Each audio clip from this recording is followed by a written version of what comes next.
coming tonight to Modus's first event in this beautiful, beautiful space. Hopefully you got a chance to look around a little bit. I'll have all of our partners give us a little bit of information about them. I think Andrew just dipped out. I was going to have him speak on behalf of Event Vesta, but we won't. So Startup Grind is an international organization that has chapters that are run by local chapter directors throughout the world.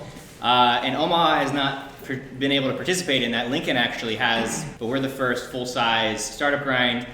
So it's great to be able to connect people. The whole goal of Startup Grind is educating, connecting, and inspiring startup entrepreneurs and the startup ecosystem. So there's a lot of startup founders here. There's a lot of people that are interested in technology, and also a lot of people here that support startups. So thank you everyone for coming and being part of this. Today specifically, we're going to be learning about storytelling and how that relates to how you tell the story of you, yourself, and your company to investors, customers, and whoever that audience might be. It could also be talent that you're trying to attract, because that really matters, especially in a very hyper-competitive field like startups, where you're trying to raise money from a company, and someone that's a better storyteller that may be solving a similar problem to you may not have the better product, but if they have a better story, they'll end up raising the money.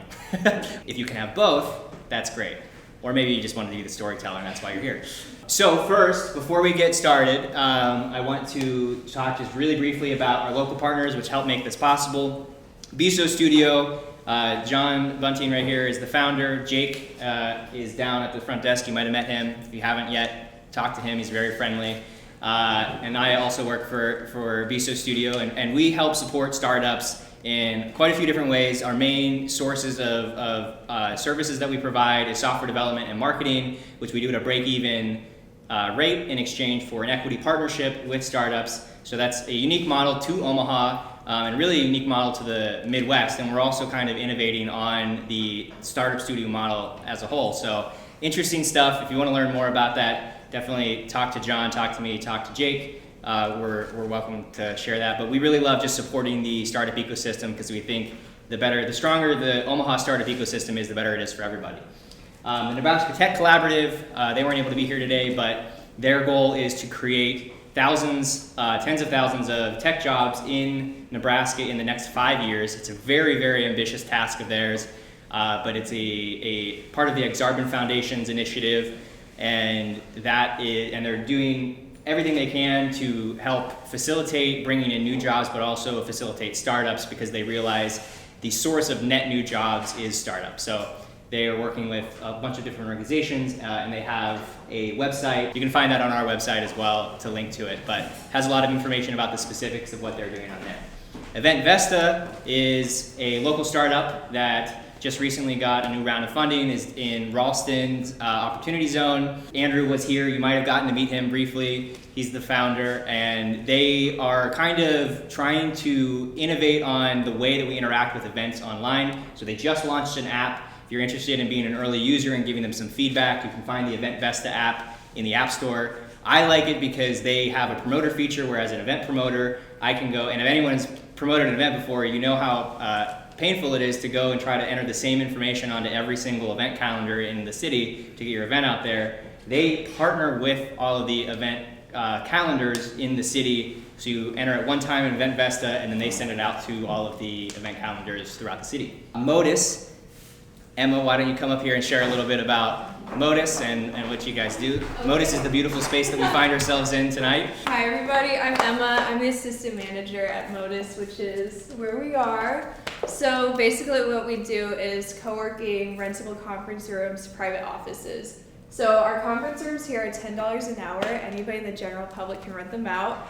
We also do co-working for $20 for a day pass, which these are very accessible options, which we're super excited to do in Omaha.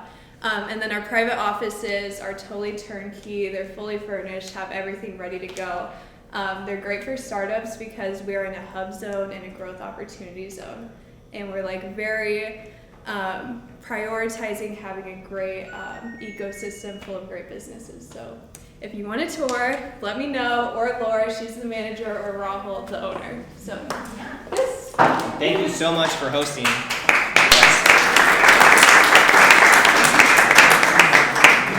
One final partner is a Radius Group. Radius provides printing that's integrated with digital marketing. They do a lot of stuff with targeting. They printed out these really nice flyers or posters for us. There's also one downtown or downstairs. Last event we had one that was the whole size of this. It was a little too big, and are very eager to like jump at it and be supportive of the economic community here in Omaha. So the reason that everyone is here is to learn from Tina, who is a storytelling coach. You're based out of Iowa, technically, right outside of Council Bluffs. Yes. And I will let Tina take it away and introduce herself because she'll do a better job because this is her job.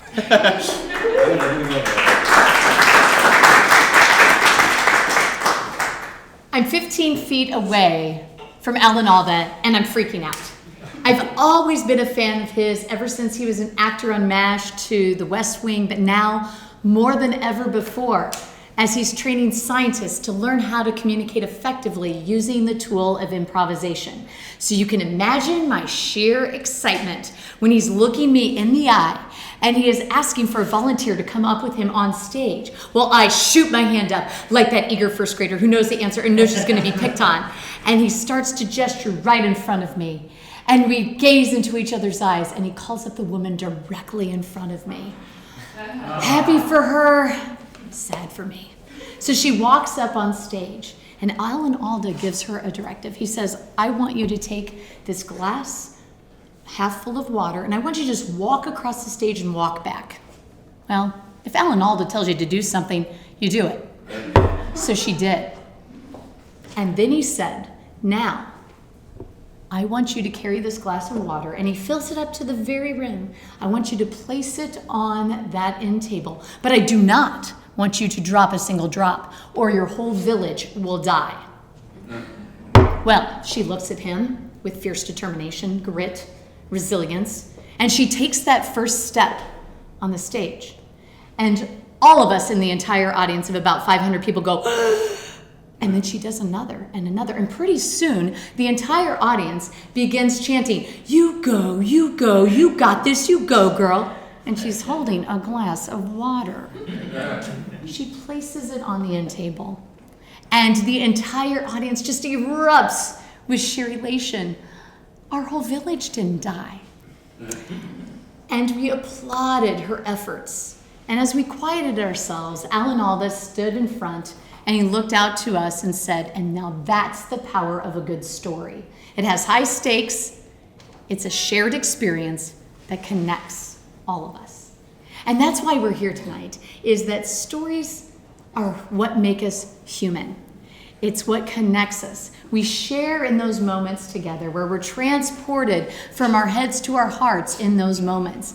And even the Harvard Business Review states that stories are memorable, 22 times more memorable than data. And if you've listened to TED Talks, their stories are rich, fulfilling, and interesting, and they are comprised of 65% story over data. There's that healthy, happy balance of heart and head. And stories work our muscles. They help and allow us to face those future struggles. Think of the business stories that happened in 2008 with the recession, or in Southwest Iowa and the Nebraska areas in 2019 with all the flooding that occurred. And now we're still in a pandemic, figuring out how we evolve and tell our story, but there's lots of stories in business stories during this pandemic as well. And so stories have that stay power. They're a persuasive tool that can help you and your business to connect others and to have others support you. So that's our goal tonight, is to help you be able to tell your story, tell your business story in a meaningful way so that you can connect with others and get more support for your business, and you'll see growth. And we're going to do that with 3 points. First is discussing how to just value stories, that there is value to them. Second, how to structure the stories. And finally, how do you actually use stories in your startup businesses? So first, how many of you like a good story? Oh yes, all of us, fantastic. What are some of your favorite childhood stories that you can remember? Hansel and Gretel. Okay, that's a good one. The breadcrumbs and the weird finger, bony finger, yeah. Yes. Goldilocks and the Three Bears. Oh yes, we gotta have Goldilocks and the Three Bears. And do you know lots of stories have threes? 3 bears, 3 billy goats gruff, 3 Star Wars. 3 mice, 3 what? 3 Star Wars movies. 3 Star Wars movies, the 3 little pigs, you know, of course. I saw a hand back there, yes. Being with our crew in the music band in the 4th grade. Oh, there you go. Being part of the story, that even is more memorable. Well, I had a favorite story, and it still sticks with me. It's when every year I would stay a week with my grandma Shirley on her farm near Messina, Iowa, and she would read Mr. Grabbit, and we'd sit in this big orange velvety chair, and she'd put her little bifocal glasses to the edge of her nose and change her voice and tell me about this very greedy rabbit that had too many hats, too many coats, and too much of everything. And then we'd have conversations about the importance of connecting and sharing and being part of a community. I learned from that, Mr. Grabbit. And even my son, this character, Pete the Cat, I don't know any of you have read these stories. I'm a huge fan. But this character saved my son, you know, so many times, doing things for the first time, going to school. And I love the mantra. It's great for us, for the adults in this room, is no matter what you step in, keep walking along and singing your song because it's all good. Now, we know that we value stories. We know that they're important. But how many of you in here actually say, I'm a storyteller? Oh, good, a few of you. How many of you are like, meh? How many of you are like, heck to the no? Generally we go into that maybe, maybe not, because we put a lot of loftiness on that label storyteller. But all of us are born natural orators, narrators of our own lives. Think about it. You tell stories every single day. They're low risk, not huge amount of audiences. You might be telling your significant other about your day. I mean, think about your first story in kindergarten. I remember my mom never asked me how my day of school went because it was the longest story ever. And then. But when you get older, you learn that the and then needs to be shifting to because. That's what people want to know, is the because. And that's why it's really important for us to think about that we are truly storytellers. You're storytellers of your business. And then what's even better is when you can have your customers or clients be the storyteller for your business. So let's think about this idea of, how do I structure a story? Now, how many of you watch the movie or read the book that guy meets girl, guy marries girl, buys the car, gets a nice beautiful house, has the child, has the dog, makes lots of money, gets a nice picket fence, everything is perfect? That's not a fun story. We don't like those stories. Now, we want that to happen to us, but we want to see struggle. We want to see hardship, and we want to see the person come out on the other side and be heroic. We want to cheer them on because we've been there too. And that's why I think it's important that you are all storytellers, but it's understanding the structure to be the effective storyteller. This makes me think of my son, whom he was about 5 years old. He started to really play with language. He was loving good puns and jokes. And one of my friends, who's a professional storyteller in New York, they were creating knock-knock jokes. And pretty soon he'd get super excited, and he would put the punchline at the beginning, because it's so dang funny, right? And I remember her looking at my son Anderson, and she gave a look, and she goes, Anderson, that's not your best work. You would have thought his soul had a dagger in the very center. And so he had a mission. When she left and went back to New York, he said, Mom, Dad, you know what I need? I need a joke book, and I need it like yesterday. So we ordered him one.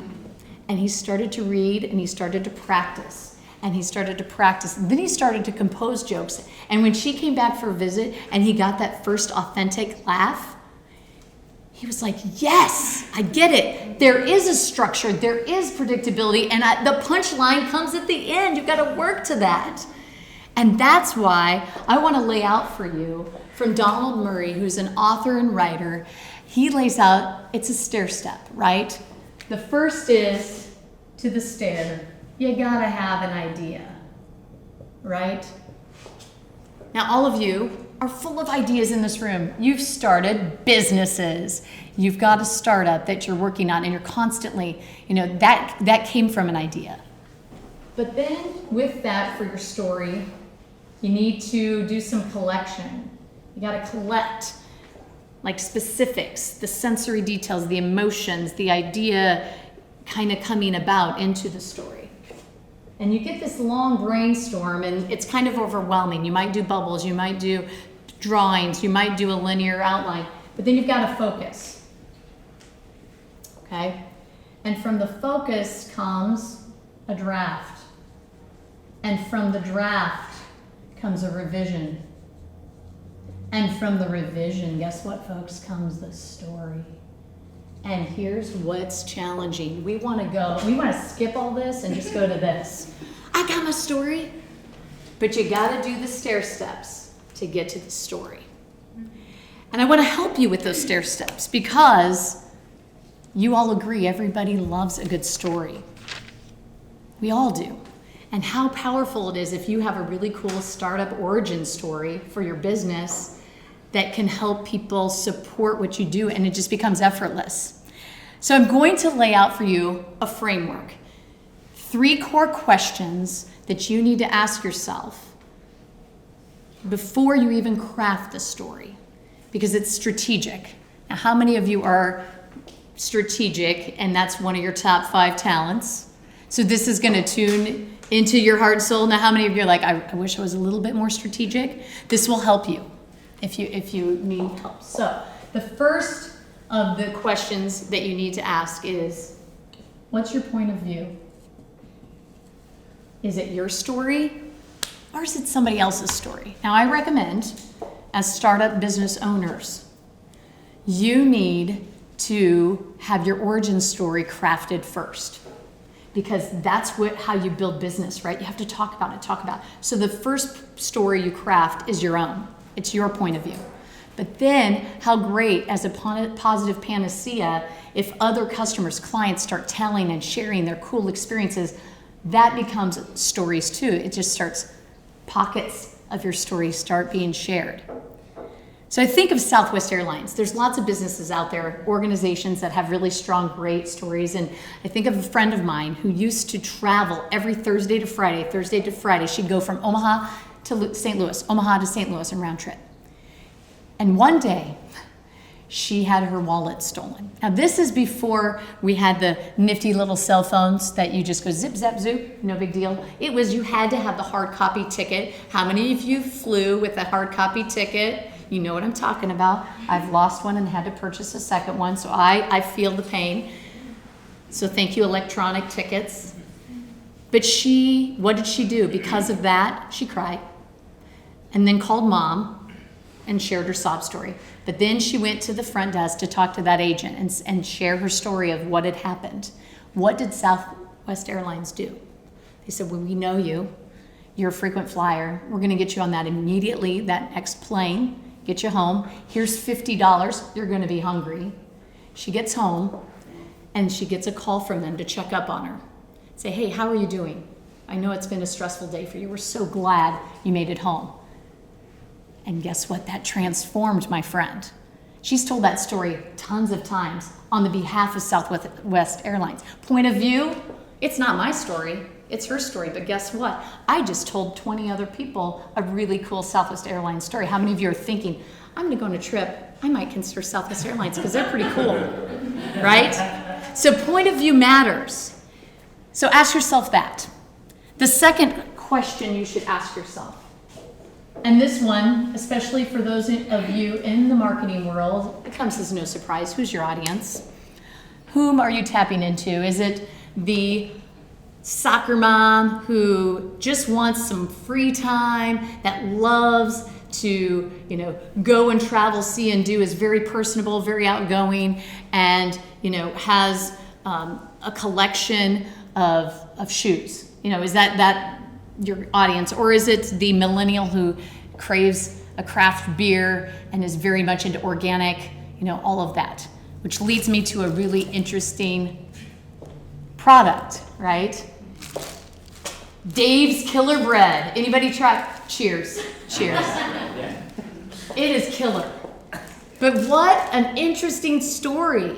Now, who do you think Dave's Killer Bread? Who's the audience? Who knows the story? Have you read the back of the bag? It's a good story, isn't it? Yeah, it's compelling. Yes. Do you remember it? He kind of started this bakery and began employing sort of ex-cons and people who needed a way to transition back into society. And it was like giving them a second chance. And you feel good when you're buying that bread. Not only do you feel good altruistically, but you feel good gut-wise, right? You're like, all right, this is good for my body. But what's cool is Dave himself had spent 15 years in prison himself and was basically kicked out of the family bakery. And he changed and transformed during that time in prison and got a second chance from his family bakery. And then on top of creating the most organic, interesting bread ever, they have this mission to do that wonderful thing of giving second chances to help teach people that they can contribute to society. Now, who do you think the audience is for this? Foodies, people who are health conscious, people who care about being organic, and people who care about altruism. Because I'll tell you what, I've been looking for this bread. I live in Southwest Iowa. I'm like, where's the killer bread? Fairway, you're hurting me here. So a good audience target for that. The third question, in addition to point of view, in addition to audience, and this is really working yourself backwards to the front of the story, and that is, what are you trying to accomplish with your story? What are some possibilities that you might try to accomplish with your story? Make a sale. Make a sale. Land a new client or customer. Absolutely. Create a new job opportunity. Create a new job opportunity. A new angle, a new project, a new partner. Persuade an investor. Persuade an investor. Absolutely. So if you can get that specific, then you can backpedal into what is going to be the key ingredients to a really good story. So I can't help but think of Tom's shoes. One for one, right? Blake in 2006, I believe, went to Argentina, and what did he see? A lot of shoeless children, and felt bad. And what was powerful about this is that he starts an organization, again with an altruistic motive, is that I'm going to help you, but you can help me help others. And so he was accomplishing this idea of helping others help him, all for the greater good. So it's fulfilling a need with shoes, something concrete, but for the customer, but also filling a need beyond their own control. So he was thinking about the other. So asking yourself, why should I care? Why should my customer care? And being able to connect with them at a very heartfelt level. That makes me think of the work that I've done with Practical Farmers of Iowa. It's a nonprofit out of Ames, and their mission is all about resilient farms. So I've worked with starting with their staff and executive team. How do you communicate and share? They realized in order for soil health to happen, they need their farmers to be advocates for them and tell their stories. So they listened to my comment card over a year plus ago at a conference, and I said, you really should do an ag storytelling event. It'd be really, really cool. And they did a virtual one, and I got to coach them. And 6 different farmers told their stories. And so farmers can tell stories. Startup owners and business folks can tell stories. Any of you can tell stories. It's just a matter of thinking about doing that strategic planning ahead of time of those 3 core questions. So you might be asking, okay, I've got the questions, how do I do this? Because at the end of the day, it's a triangle, right? You have you, the storyteller, you have the audience, which I always like to say, if an audience isn't listening, did the story ever really happen? Because it's more about them. It's like if a tree falls in a forest, nobody sees it, did it really happen? And then obviously at the point, it's your story. So there's 5 beats to a story. And that takes a whole nother long time to go through. But what I will share with you is the nugget of what you need to understand with the story arc. And that is that you need a start, you need some conflict, and you need an ending that transforms the person or people who are listening to your story. So what is your business story? I think about Tina B. LLC, the public speaking storytelling coaching company. I protect audiences from boring speeches. How did that come about? How did it? It's a long story, but I'm going to give you the nuggets. My start was when I was very little. I was that kid with the Fisher-Price little, tape recorder and my microphone on my proscenium stage, which was my farmhouse in Southwest Iowa outside of Griswold, creating scripts, stories, plays, and roping in my younger brother and sister. And I fell in love with storytelling and the art of communicating. And I did all the speech I could. I could do all the competitive speech in theater, community theater, in high school, college, and beyond, and became a teacher, the educator in me. Taught high school, taught college. And then I realized that I wanted, as things were changing at the high school and the collegiate level with how things were running and creativity was kind of getting sucked out and I wanted to define myself, I thought, I'm going to do some stuff on the side. And I decided, though, after leaving the collegiate world, to jump out of the plane, figuratively, and do nonprofit and help with storytelling in rural Iowa and the fine arts. Got burnt out. That happens. So that's conflict number one. So I thought, I'm going to jump out of the plane again, try this figuratively, and work for myself. I walk into Malvern Bank in Malvern, Iowa, and I say, hey, here's my business cards I created myself. It says Tina, Chief Communicator, and I'm going to be a creative officer. I can help you. What can I do to help you? And they look and they say, we'd like to hire you. Would you be the storyteller for the bank and the community and help with community development and be outreach? I said, what? I walked in with a business card, walked out with a job and health insurance. I thought that's pretty awesome. A theater person at a bank, kind of crazy. They took a risk. But during the pandemic, I was getting more work, side gigs, getting busier. And I realized 85% of the work I was doing for Malvern Bank was gone. And it was not coming back anytime soon. And I found myself struggling because I loved what I do and I want to help others. So I jumped out of the plane again, a third time, 10 years. This is a span of 10 years. And those conflicts. And I finally decided to be committed and create a brand and say, okay, I'm in it to win it. Create a brand, get a website, just start doing it. And so I did. And I was transformed by the fact that I let go of the fear of finances, I let go of the fear of failure. But what I did more than ever before is I trusted myself. I went from, I think this will work, to I believe this will work, to I know this will work. People need help, and I'm here to help.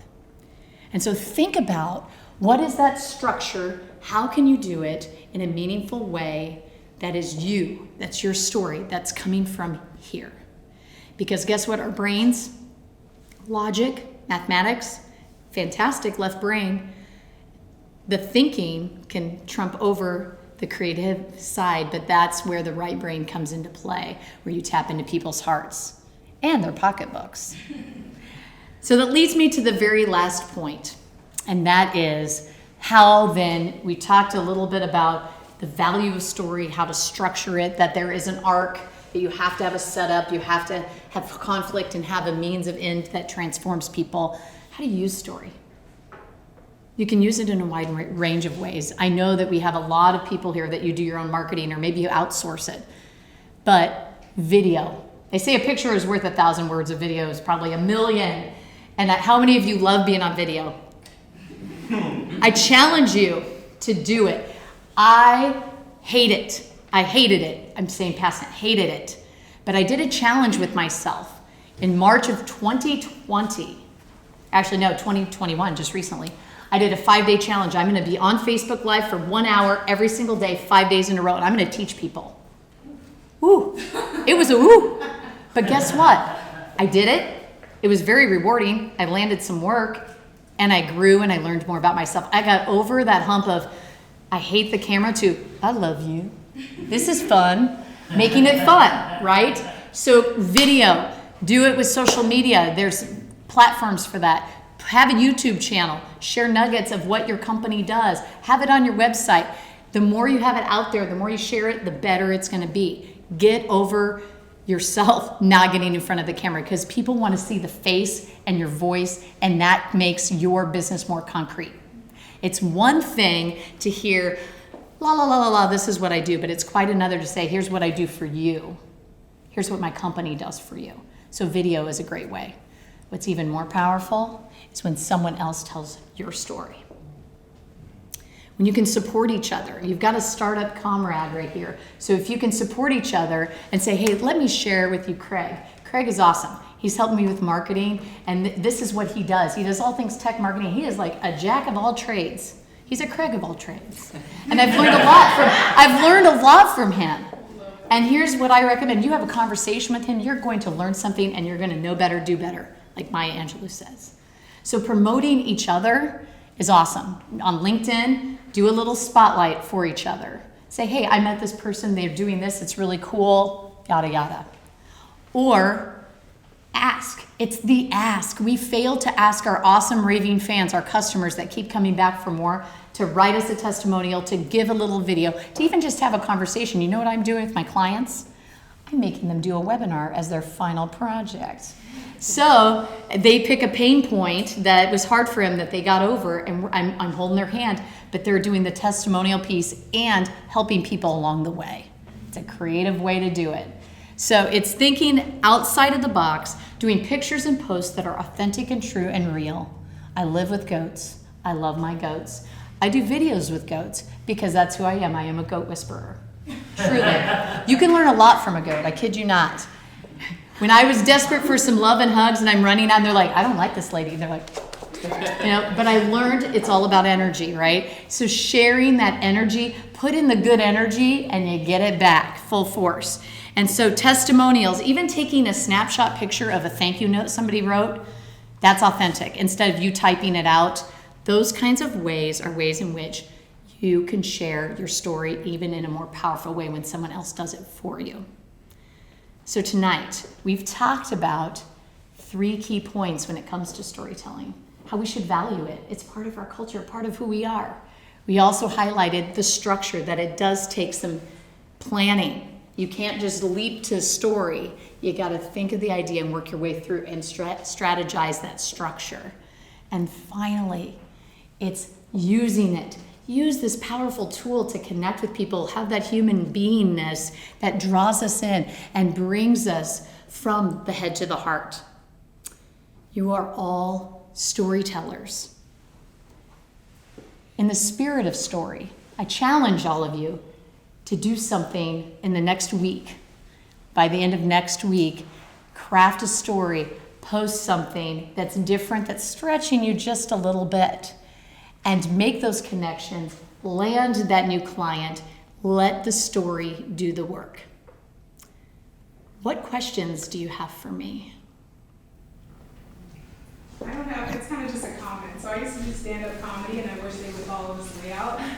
So many people have jumped straight from idea to story. And you see how it doesn't work. There's the strategy that goes into it. I love it. Thank you for that. Of course. Stand-up comedy, God bless you. That is its own challenge. But this is a beautiful layout. Like a lot of people should take. Do you teach a class? Yeah, I do. Yeah. I do. I do a lot of teaching. I mean, I do workshops. I do one-on-one coaching, small team coaching. I'm a teacher through and through, and that's where I was like, this is what I'm called to do. But I love that, yeah. And that was my epiphany too, is even I have to, when I think about, okay, what's a good story that I can share? You know, how do I play with that idea? You know, structuring it, using sensory details and using those emotions, because I love this funny book. It's by B.J. Novak, if you love The Office. It's the book without pictures, right? And you have to read the words, which my son at a little age loved, that there were these crazy words like jork and whatever, and I had to say them out loud.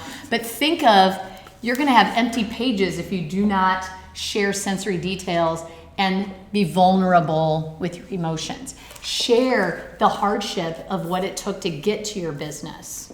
Share the challenge. Like, I love Taylor, you know, he and I used to work together at Creighton University, and to hear him say, I've been working for 15 years and now it's finally getting there. Like, telling that struggle of, we tried this, didn't work. We tried this, didn't work. I'm thinking, maybe I should stop. Maybe I should try something different. Maybe this is not my avenue. But then I get this student, and the student makes all the difference. And now I'm transformed to think there's going to be another student where that came from. So it's thinking about, all of you have that journey, and if you can share that, you'll get more funding. If you share that, you'll get more support. If you share that, you'll feel empowered, and you'll get raving fans. Yes? Tina, I'm Don Brashett, and my question is, we've all had great clients that we love to talk about, that we have positive feedback. 20 years later, that we still think of that person. But how do we tell the difficult client story where they didn't pay us, or they didn't follow through, or they didn't do anything they promised to do? How do we structure that in a way that explains that time period of our life? So first of all, I'd ask you, what would be your what are you trying to accomplish with that? So if you're trying to accomplish, maybe you're mentoring somebody. Let's say you are mentoring a person and they are struggling with their new business, and they said, guess what? I had someone bail and they didn't pay. And you can say, let me tell about my experience. This happened to me a couple years ago, blah, blah, blah. And then you could share that. That would be a meaningful opportunity to help that mentee learn from you. And I think that story would be helpful. I'd also, because from a storytelling point of view, you really have to go to that core question of, what are you trying to accomplish? Because you never want to have negative feelings and not feel good feelings of, you know, it's sort of like in a job interview. You never want to talk bad about your boss, your former boss. It's like Emily Dickinson said, tell the truth, but tell it slant. Okay? And so that's what I would say to you is, the mentee relationship, that's where those stories I think would be meaningful and helpful. Thank you. Yeah, good question. What was the third element you said, Ellen, all the thing, the shared experience, high risk, and what was the other? And it connects us. Connects us. Yes. That's And different than shared experience? well, so shared means we're all in it together in that moment. And then the connection piece is, now we are human. It's almost like the umbilical cord, right? Heart to heart. And high risk. Yeah, and the high stakes. Yeah, it's high stakes. Yep. Where you have to have that cliff that they're almost not going to make, and to pique the curiosity. If you're not piquing the audience's curiosity of, what's next? Are they going to make it? Then are they going to continue to listen to you? Because all communication is persuasive. Your audience can either choose to tune you out, or they can choose to listen.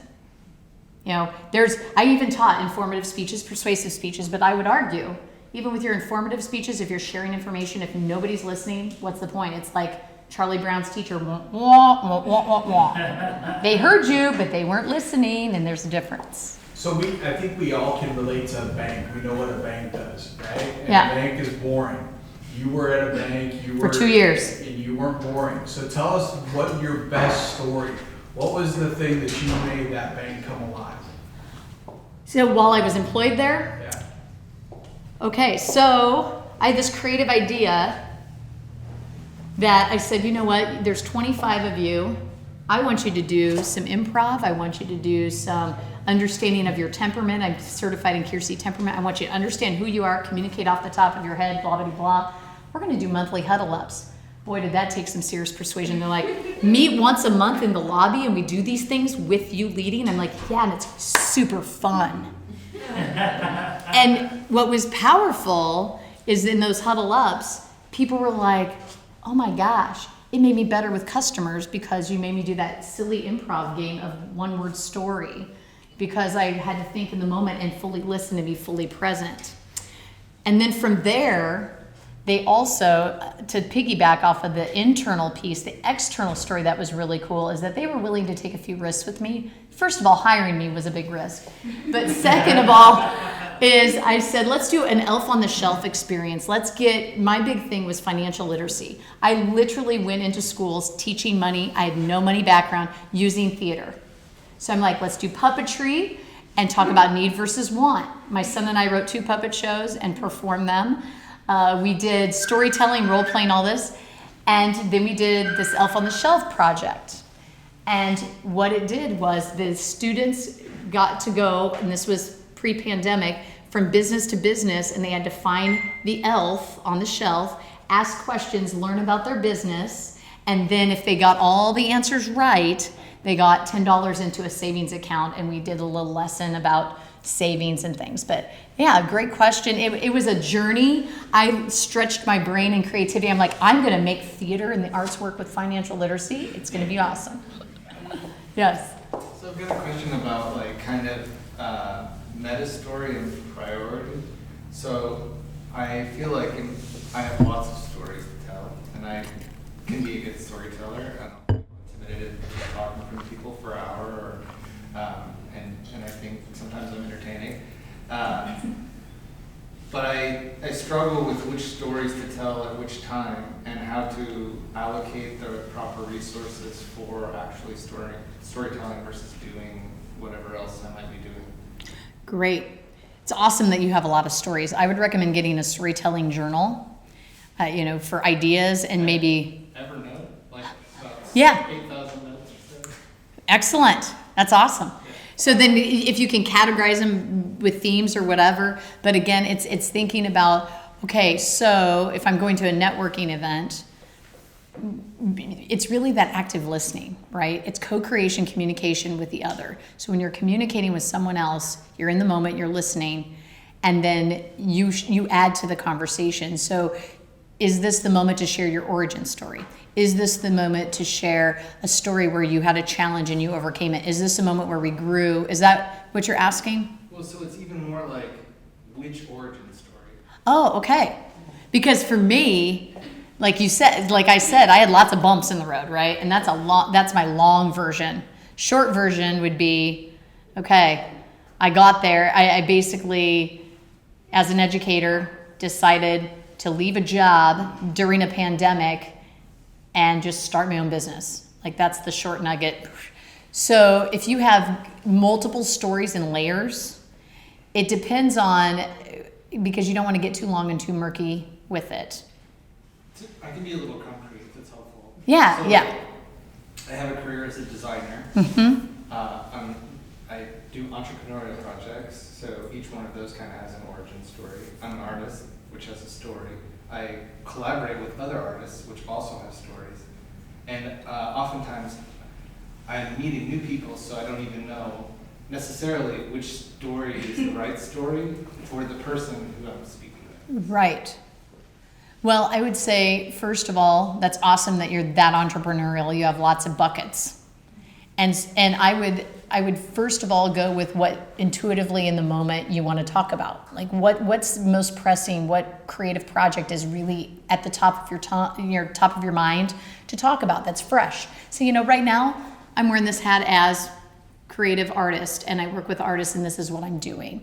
Because you have so many buckets, I would pick what's at the top of your mind and do the asking of the questions first and really investigate that person and be like Dale Carnegie, who was the most popular person in the room that did all the listening and asked thoughtful questions. And then you can kind of say, oh, this story number 7 is going to be more effective than story number 3 based on what they said. So I would say do the interviewing and the listening first. I also fall into that asking questions too much and forgetting to actually share. I do that sometimes too. But that shows that you care. And then what you do is, before that person leaves, just make sure and say, hey, I would love to reconnect. And, looks like you're going, let's reconnect. I'd love to share my story. Yeah, good point. Yeah.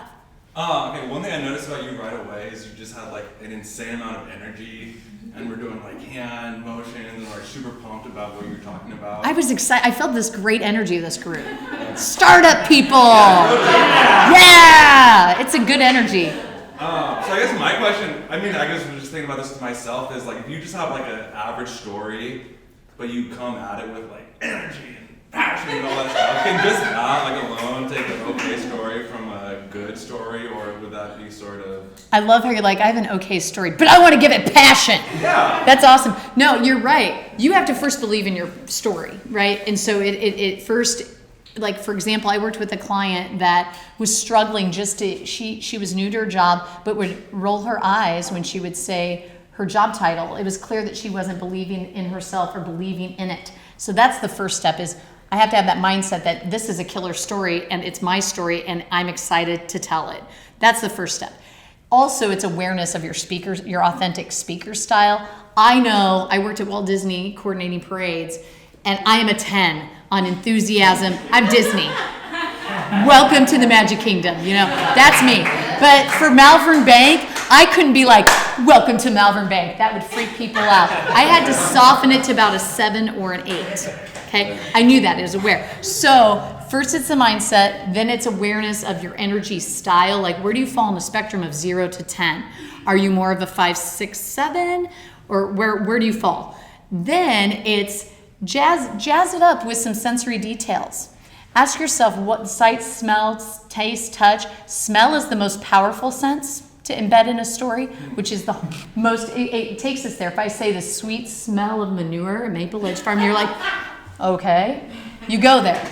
But then also the emotions. Bring some sort of inner dialogue or inner challenge, because external or internal conflict you have to have conflict.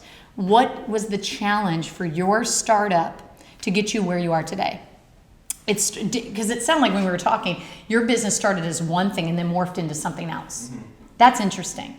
So what was that breaking point, that incident, that moment? You're like, aha, the eureka, jumping out of the tub. That's what you share, because then you transform your audience by saying, I was struggling, this wasn't working, I was thinking, crud, is this a failure? Share those inner thoughts within your story. And granted, you don't have a lot of time. You need to think of what's my 5-minute story, my 3-minute story, my 1 minute, and my 30-second. The shorter it gets, the harder it gets. The more you have to practice. Did I answer your question on that? I was thinking like if someone you said like you're 10 with energy just naturally. Yeah. So I was thinking like someone who's like a 5. Yeah. Should they just try to like, when I'm telling my story, I should just try to be like a 6. Like I don't know, I'm not gonna be a 10. Okay. Whatever I am. I see what you're saying. Okay. So. No. I want, be you. Okay. Be authentic. Because I don't want you to try to be who you're not. Yeah. I mean, my energy is my energy. I want your energy to be your energy. If it comes from the heart place, that's where you're going to connect with the people. If you're like trying too hard, it's like that first date where a guy wore way too much cologne and I'm like, dude, not a second. Don't do, you know what I mean? So you want if you're a 5, be committed to that 5. Yeah, great question. I was gonna say, because you have Walt Disney energy, it's like Walt Disney energy trying to tell an Edgar Allan Poe book. Like, Right. The Raven. Yeah. No, the mole. Yeah. But even people that maybe aren't naturally as high energy, when you're passionate about a topic, like I work with a You lot light up. of like software engineers that are like, Yep. so I do all day. But then they start talking about like They light up. PHP, blah blah blah. And they're like, yeah. Well, and here's this, yes, so when you are passionate, so find the passion, the heart comes out, and even raising your eyebrows, just soft, like think up with your face and with your body, the posture, the body, the face, then it comes through, and that shines through, but let the heart be the guide. Yes? Do you still have time? Yeah, I was about to say, sorry. So a lot of the times, and I guess I work with animation, game development, storytelling, right? So in other cultures, it's okay to have like a bad ending, like everyone dies, and that's fine. But like in our culture, Your whole village died! Ah! But in our culture, a lot of times even movies that have a bad ending, they don't do well in theaters, anything like that. How do you, and when people don't want to celebrate and tell you're successful, how do you tell your story when it doesn't have a happy ending yet? You say, yet. Yes. That's truth, right? It's you having faith in your story. So, yet, not yet. And to me, that's coming from a place of authenticity. It's coming from a place from vulnerability, right? Think of all the crazy business stories that have evolved in the last 5 years, 4 years, from 08 to now. It's crazy. 15 years. I'm doing bad math. My son would be like, Mom, math isn't everything, and it's all the things all the time. You better work on that. But anyway, my point is that you share where you're at in your story. You could say, my story's not done yet. And that's real. So I want to share, if you want to come up here, I have events. If you'd like to join, I have webinars. I have a really cool opportunity. It's limited to 20 people at Maple Edge Farm, which is a 150-year-old farm. It's Flow on the Farm. I'm bringing 2 professors from the University of Northern Iowa who teach the state of flow, which means you have the right amount of challenge with the right amount of skill, and you get in this beautiful state. You'll have 3 experiences on the farm. 1 includes goats. And you will find that in your personal and professional life, you need to experience flow. And it's September 10th. 1 to 5:30. I'm about a 40-minute drive from downtown Omaha. So it's easy peasy. No stoplights. Not even in a town. On the farm. My house was built in 1883. It's a big Victorian house that came in pieces on a train in 1883. And then 4 miles from Hastings to where we live now by pieces on a horse and buggy. And I think of my husband's great-great-great-grandmother who was just waiting, like, get this darn house built. And it used to house 2 people, or 2 families. Now it's 3 people. It's a lot of cleaning on Saturday mornings. So yes, if you're interested, I also do coaching, 3, 6, 12-month signature program. If you want help with your story, help with up-leveling your speaker style, take my card. I'm happy to have a discovery call and chat with you and answer your questions. It was awesome to be here. Let's give Tina a huge.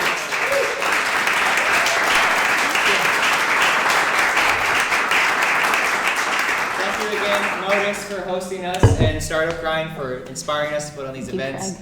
Thank you so much, Tina. I have a million things I want to say about it, but I won't because I'm going to keep it short. We ran a little bit over. I hope that's okay with everyone. Feel free to hang out a little bit and do some networking. We'll kind of be cleaning up, thank everyone for showing up. And this guy deserves a hand. He's amazing. I appreciate him. I've learned a lot from him. Ask him questions. Yeah, I love to talk, so it's. Yeah, absolutely. All right. Yeah, come ask me. I'm here to chat with you.